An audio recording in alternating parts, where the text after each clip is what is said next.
नमस्कार दोस्तों बहुत ही लंबे समय के बाद झारखंड कर्मचारी चयन आयोग ने इंटर स्तरीय भर्ती के लिए नोटिफिकेशन जारी किया है। जी हाँ दोस्तों, ये वैकेंसी उन लोगों के लिए बहुत ही ज़रूरी है जो लोग इंटर करके रोजगार की तलाश कर रहे हैं। उनके लिए बहुत अच्छा अपॉर्चुनिटी है।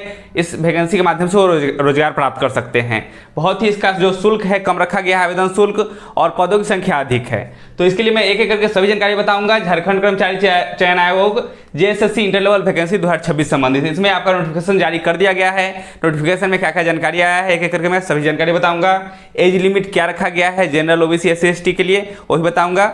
उसके अलावा सिलेक्शन प्रोसेस क्या है, सिलेबस क्या रहने वाला है, एग्जाम डेट कब है, मतलब एग्जाम कब से होने वाला है। वैकेंसी तो आ गया है, नोटिफिकेशन में आ चुका है तो अप्लाई होगा ही होगा, लेकिन फिर एग्जाम कब होगा। ऐसा नहीं हो कि वैकेंसी आ गया, आवेदन हो जाए और एग्जाम बहुत ही लंबा समय लगे। तो एग्जाम भी बहुत जल्द होने वाला है। एग्जाम डेट क्या है वही मैं बताऊंगा। साथ में टोटल वैकेंसी की संख्या कितना है एक एक करके मैं सभी जानकारी दूंगा। तो वीडियो बिल्कुल अंत तक बने रहिएगा। और चैनल पर पहली बार आए हैं चैनल को सब्सक्राइब करके बेल आइकन को ऑन कर लीजिए, जिससे इस तरह का अपडेट आपको आगे भी मिलते रहेगा। और वीडियो अच्छा लगे तो वीडियो को लाइक करके दोस्तों को भी शेयर कर दीजिएगा, जिससे सभी लोगों के पास ये जानकारी पहुंच जाएगा। चलिए दोस्तों, डायरेक्टली मैं नोटिफिकेशन में चलता हूं, एक एक करके सभी जानकारी बताता हूं। देख लीजिए, मैंने ऑफिशियल नोटिफिकेशन खोल रखा है। इसमें सबसे ऊपर लिखा हुआ है झारखंड कर्मचारी चयन आयोग। उसके नीचे देखते हैं विवरणिका लिखा हुआ है।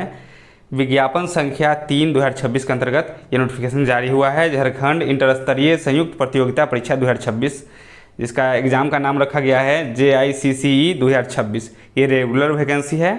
उसका नीचे चलते हैं। इसका जो आवेदन शुल्क रखा गया है, परीक्षा शुल्क, वो मात्र 100 रुपये रखा गया है। बहुत ही कम रखा गया है परीक्षा शुल्क। और उसके अलावा जो है, जो लोग अनुसूचित जाति अनुसूचित जनजाति से आते हैं उन लोगों को 50 रुपये ही आवेदन शुल्क जमा करने हैं।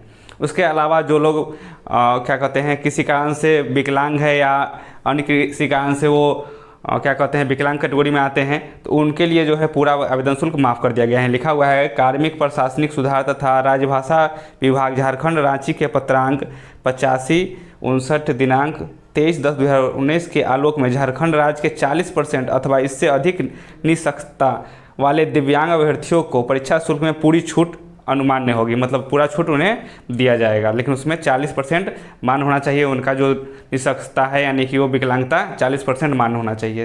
तो ये बताया गया है। अगर दूसरे राज्य से फॉर्म भर रहे हैं जो लोग, वो भी जनरल कैटेगरी में आएंगे तो उनको 100 रुपये ही आवेदन शुल्क देना होगा। और झारखंड का जो SC ST होंगे उन लोगों को देना पड़ेगा 50 रुपये। तो आगे चलते हैं, आगे जो जानकारी है वो बताते हैं हम आपको।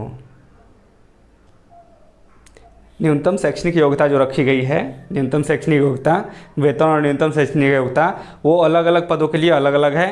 तो स्वास्थ्य पर्यवेक्षक जो स्वास्थ्य निर्देशालय के लिए है, इसमें जो आपको पे मिलने वाला है, जो आपका वेतन होने वाला है 5200 से 20,200 के बीच होने वाला है। और ग्रेड पे इसका रहने वाला है 2400। इसके लिए जो योग्यता रहना चाहिए शैक्षणिक योग्यता, वो मान्यता प्राप्त संस्थान से 10+2 विज्ञान या ISC परीक्षा उत्तीर्ण होना चाहिए। उसके बाद है कनीय क्षेत्रीय अन्वेषण में जो वेतन है वो है 5200 से लेकर के 20,200, और इसमें भी ग्रेड पे 2000 ही लग रहा है। और इसमें मान्यता प्राप्त संस्थान से इंटरमीडिएट और 10+2 गणित सहित उत्तीर्ण होना चाहिए। उसके अलावा जो तीसरा जो पोस्ट है वो बहुउद्देशीय स्वास्थ्य कार्यकर्ता के लिए है। इसमें ग्रेड पे जो है 1900 रुपया है और वेतन जो है 5200 से 20,200 है। और इसमें जो शैक्षणिक योग्यता रखा गया है 10+2 होना चाहिए मान्यता प्राप्त विद्यालय से और संस्थान से विज्ञान या ISC परीक्षा उत्तीर्ण होनी चाहिए। उसके अलावा अगर बात कर लें वेटनरी सहायक चिकित्सा सहायक के लिए, तो इसमें वेतन जो रखा गया है 5200 से लेकर के 20,200। इसमें भी ग्रेड पे है 1900 रुपये। और इसमें किसी भी मान्यता प्राप्त महाविद्यालय या संस्थान से जीव विज्ञान में इंटरमीडिएट होना चाहिए शैक्षणिक योग्यता। उसके बाद कीट संग्रहकर्ता के लिए जो वेतन रखा गया है 5200 से 20,200, और इसके लिए ग्रेड वेतन जो रखा गया है वो 1800 रुपया रखा गया है। इसमें भी मान्यता प्राप्त संस्थान या इंटरमीडिएट जो होना चाहिए 10+2 यानी जीव विज्ञान परीक्षा से उत्तीर्ण होना चाहिए। तो ये तो हो गया शैक्षणिक योग्यता। उसके अलावा कौन से पदों के लिए कितना कितना जारी हुआ है वो भी देख लेते हैं। तो यहाँ पर जो किस पदों के लिए कितना वैकेंसी है वो देख लेते हैं। सबसे पहले तो जो ऊपर जो है स्वास्थ्य पर्यवेक्षक के लिए जो पदों की संख्या है, उसमें आरक्षित कैटेगरी के लिए जो पदों की संख्या है ऊपर से देख लेते हैं। इसमें आरक्षित कैटेगरी इधर मिल जाएगा और इधर कुल पदों की संख्या है। तो इसमें जो रखा गया है कुल पदों की संख्या 137 है स्वास्थ्य पर्यवेक्षक के लिए।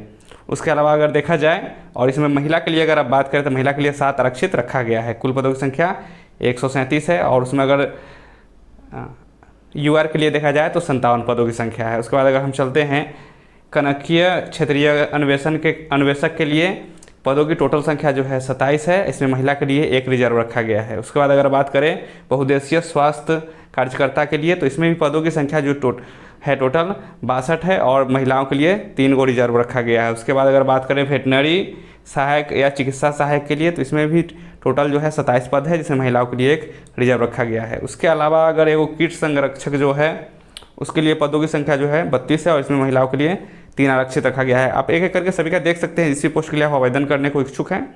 उसके बाद मत्स्यिकी का तकनीकी सहायक के लिए जो है पदों की संख्या है 41 और महिलाओं के लिए रिजर्व है 2 सीट। अगर टोटल कुल पदों की संख्या की अगर बात करें तो इसमें जो है 326 पद है, जिसमें 16 महिलाओं के लिए रिजर्व है। अब इसका आवेदन कब से शुरू होगा वो भी हम देख लेते हैं।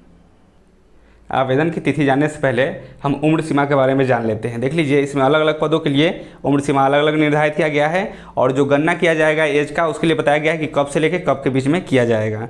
कुछ पदों के लिए 2023 से ही गणना किया जा रहा है, कुछ पदों के लिए 2024 के तिथि से गणना किया जाएगा। तो इसमें स्वास्थ्य पर्यवेक्षक के लिए जो स्वास्थ्य निदेशालय में है, इनका न्यूनतम उम्र सीमा के गणना की संदर्भ तिथि जो है 1/8/2023 और अधिकतम उम्र सीमा के गणना की संदर्भ तिथि जो है 1/8/2023 रखा गया। मतलब इसके बीच में ही उनका एज काउंट किया जाएगा। जैसे होता है, मान लेते हैं 2026 चल रहा है, अगर अभी का लिया जाता तो अभी से 18 साल पूर्णा चाहिए था, लेकिन अभी 2023 दे रहा है तो 2023 में ही 18 साल पूर्णा चाहिए। अभी आपका 3 साल प्लस करके अगर 21 साल भी हो रहा है न्यूनतम आयु, तो उससे फ़र्क नहीं पड़ रहा है। मतलब अभी के हिसाब से 18 साल काउंट नहीं होगा, 2023 के हिसाब से आपका न्यूनतम आयु 18 साल काउंट होगा, यानी अभी आपका लगभग 21 साल होना चाहिए। तो इस प्रकार से सभी पोस्ट के लिए अलग अलग है, आप देख सकते हैं।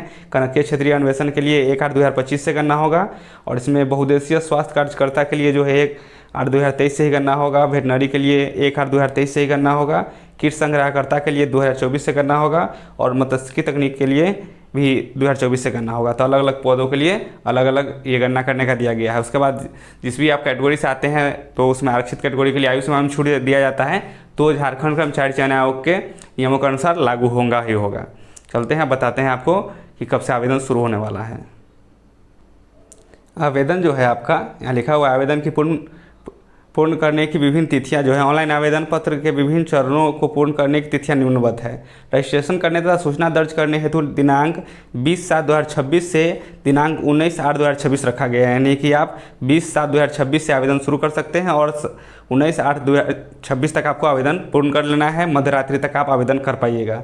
परीक्षा शुल्क भुगतान करने और फोटो हस्ताक्षर अपलोड करने आवेदन पत्र प्रिंट आउट करने के लिए दिनांक 20/8/2026 की मध्य रात्रि तक दिया गया है। मतलब 20 तारीख तक आप अपना आवेदन शुल्क का भुगतान कर सकते हैं, फोटो सिग्नेचर अपलोड कर सकते हैं, लेकिन आपको रजिस्ट्रेशन कर लेना है 20/7 से लेकर के 19/8 तक कर लेना है, फॉर्म भर लेना है। लेकिन परीक्षा शुल्क आप 1 दिन के लिए मोहलत दिया जा रहा है। तो यहाँ पर आप देख सकते हैं आवेदन शुल्क का भी डेट आपने देख ही लिया है। एज का गणना कैसे कैसे होगा वो भी मैंने बता ही दिया है। उसके अलावा आप कैटेगरी वाइज अगर देखना चाहते हैं कि एज कितना रहने वाला है तो वो भी मैं बता देता हूँ आपको। आप इस नोटिफिकेशन को डायरेक्टली मेरे टेलीग्राम से डाउनलोड करके भी देख सकते हैं। मेरे टेलीग्राम का नाम जो मेरे यूट्यूब चैनल का नाम है उसी नाम से आप डायरेक्टली सर्च करके जाकर के टेलीग्राम ज्वाइन कर लीजिएगा, जिससे आपको वहाँ मिल जाएगा। देख सकते हैं यहाँ पर लिखा हुआ है न्यूनतम उम्र सीमा जो है 18 साल है। मैंने बता दिया है कैसे गणना करना है, 2023 के अनुसार या 24 के अनुसार जो पोस्ट है उसके अनुसार दिया गया है वो देख लीजिएगा। अधिकतम उम्र सीमा जो है वो 2/1/2026 द्वारा निर्धारित जो किया गया है नोटिफिकेशन में उसके माध्यम से होगा। अनारक्षित यानी जनरल कैटेगरी के लिए 35 वर्ष होगा अधिकतम आयु। आर्थिक रूप से कमजोर यानी EWS के लिए 35 वर्ष रखा गया है। पिछड़ा वर्ग अनुसूचित पुरुष के लिए जो रखा गया है 37 वर्ष रखा गया है। उसके बाद महिला के लिए जो अनारक्षित आर्थिक रूप से कमजोर सब इसमें आ जाता है 38 वर्ष रखा गया है अधिकतम आयु। और अनुसूचित जाति और अनुसूचित जनजाति के महिला और पुरुष के लिए 40 वर्ष रखा गया है। तो ये इस प्रकार से आपका जो है आयु सीमा निर्धारित किया गया है। तो दोस्तों जो भी अपडेट थे मैंने बता दिए हैं, और भी कुछ पूछना चाहते हैं जो इस वीडियो में बताना छूट गया है तो आप हमें कमेंट कीजिएगा, मैं आपको रिप्लाई जरूर दूंगा। दोस्तों फिलहाल इस वीडियो में बता ही, फिर मिलते हैं अगले वीडियो में नई जानकारी के साथ। जय हिंद।